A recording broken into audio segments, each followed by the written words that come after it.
इस तरह से गाढ़ा नहीं है और इस तरह से पतला है, क्या आपका वीर्य संभोग के पश्चात योनि में से बाहर आ जाता है? क्या यही कारण है कि आप गर्भधारण करने में सक्षम नहीं हो पा रहे हैं? क्या वीर्य गाढ़ा होना ज़रूरी है? क्या पतले वीर्य से बच्चा नहीं हो सकता?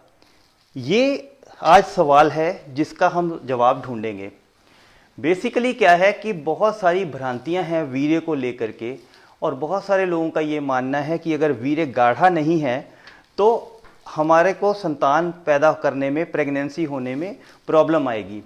अब देखिए, जो वीर्य है वो उसमें क्या क्या चीज़ें होती हैं। एक होता है इसके अंदर से स्पर्म आते हैं, ये टेस्टिस है, टेस्टिस में से स्पर्म आते हैं। यहाँ पे ये जो आप ये देखते हैं स्पर्म यहाँ से आके यहाँ पे मिलते हैं। यहाँ पे ये जो छोटा सा ये दिख रहा है, ये प्रोस्टेट ग्लैंड है। ये वाला प्रोस्टेट ग्लैंड से सिक्रीशंस मिलती हैं, और साथ में ये सेमिनल वेसिकल जो होती है, ये वाला ऑर्गन जो है, यहाँ से भी सिक्रीशंस मिलती हैं। तो टोटल जो स्पर्म की जो अमाउंट होती है वो उसमें जो स्पर्म की क्वांटिटी है वो केवल 5% होती है। 5% स्पर्म होता है और बाकी इन ग्लैंड से जो सामान जो लिक्विड निकलता है वो स्पर्म की क्वांटिटी बनाता है।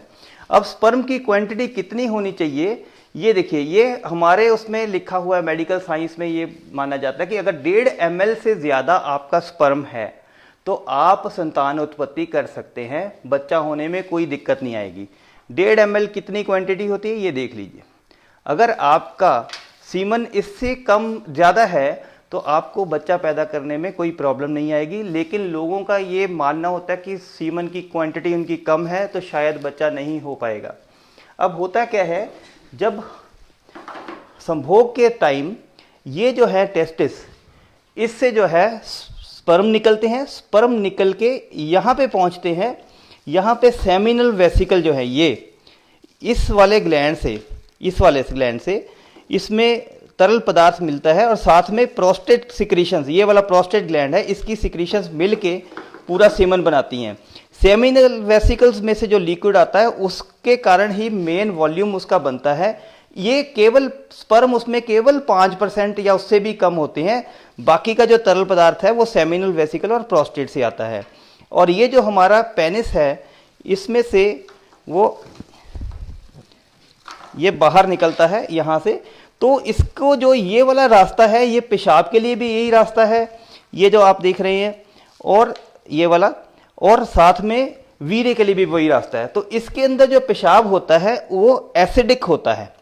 तो एसिडिक पेशाब की प्रेजेंस में कहीं ये स्पर्म जो मर न जाएं, जिंदा बचे रहें, इसके लिए प्रोस्टेट ग्लैंड में से एक ऐसा एल्कलाइन सॉल्यूशन निकलता है जो इसमें से पहले ही निकलना शुरू हो जाता है, हमारे संभोग स्टार्ट करने से भी पहले।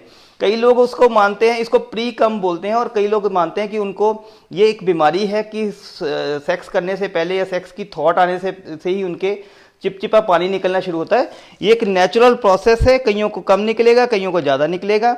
जैसे कोई गोलगप्पे के बारे में सोचेगा तो किसी के मुंह में कम पानी आएगा, किसी में ज़्यादा आएगा, तो इसको बीमारी नहीं मानेंगे। इस तरह से इस प्रोस्टेट ग्लैंड से पहले ही सिक्रीशन इसमें आनी शुरू हो जाती है।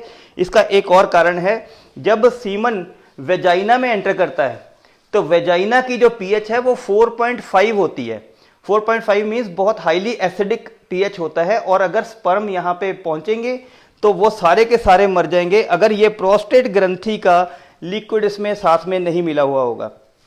सेमिनल वेसिकल्स का काम क्या होता है, ये जो स्पर्म है ये अंदर जाके 2 दिन तक जिंदा रहते हैं, अंदर हमारे वेजाइना के अंदर भी रह सकते हैं। तो उनको उस टाइम पोषण की आवश्यकता होती है, वो यहाँ से पोषण मिलता है और वो लिक्विड मिलता है जिसमें वो स्विम करके पहुँच सके। अब क्या होगा, जब आप संभोग के पश्चात यहाँ पे जब योनि द्वार, ये जो बच्चेदानी का जो द्वार है, सर्विक्स है, यहाँ से वो अंदर चला जाता है सीमन, और मोस्टली स्पर्म उसी के अंदर होते हैं। जो आपका लिक्विड बाहर आ जाता है वो लिक्विड होता है जो कि एक्चुअली उसमें स्पर्म बहुत कम होते हैं, और वो केवल उसको सहायता के लिए, वीर्य को, स्पर्म्स को अंदर पहुंचाने के लिए, सहायता करने के लिए होता है। तो वो नॉर्मल नेचुरल बात है कि जितना योनि के अंदर सीमन बच गया वो बाहर आएगा ही आएगा, जितना ज़रूरी था वो अंदर चला जाएगा। तो अगर आपका वीर्य योनि से बाहर आ जाता है, इसका मतलब ये नहीं है कि आपको प्रेगनेंसी नहीं होगी। और गाढ़ापन और पतलापन ये प्रोस्टेट सिक्रीशंस और सेमिनल वेसिकल्स की सिक्रीशंस पे डिपेंड करता है। यहाँ से हो सकता है आपका वीर्य बहुत गाढ़ा हो इनकी सिक्रीशंस की वजह से, लेकिन यहाँ से आपको स्पर्म आ ही नहीं रहा, तो उस हालत में क्या होगा कि ये जो है वीर्य आपका गाढ़ा होने के बावजूद आप गर्भ धारण करने में असमर्थ होंगे। और यदि आपका वीर्य पतला है लेकिन उसमें सीमन की मात्रा, स्पर्म्स की मात्रा पूरी है, शुक्राणुओं की मात्रा पूरी है, तो आप गर्भ धारण करवा सकते हैं। इसके लिए देखने के लिए आप ये कभी भी मत सोचिए कि आपका सीमन कम आता है या आपका गाढ़ा नहीं है, इस वजह से आप प्रेगनेंसी होने में नहीं हो पाएगी। इसके लिए आपको अगर कोई भी शक है तो आपको अपना सीमन एनालिसिस यानी कि अपने वीर्य का परीक्षण कराना चाहिए। वीर्य परीक्षण कराने से आपको पता चल जाएगा कि क्या आपके वीर्य में वो क्षमता है कि आप बच्चा पैदा कर सकते हो या नहीं। गाढ़ा होना, पतला होना, मात्रा कम होना, मात्रा ज़्यादा होना इस चीज़ का मानक नहीं है कि आप बच्चा पैदा कर सकते हैं या नहीं कर सकते। मेरे को आपने संपर्क करना हो केवल व्हाट्सएप पे मैसेज करिए, कॉल नहीं करिए। Thank you so much.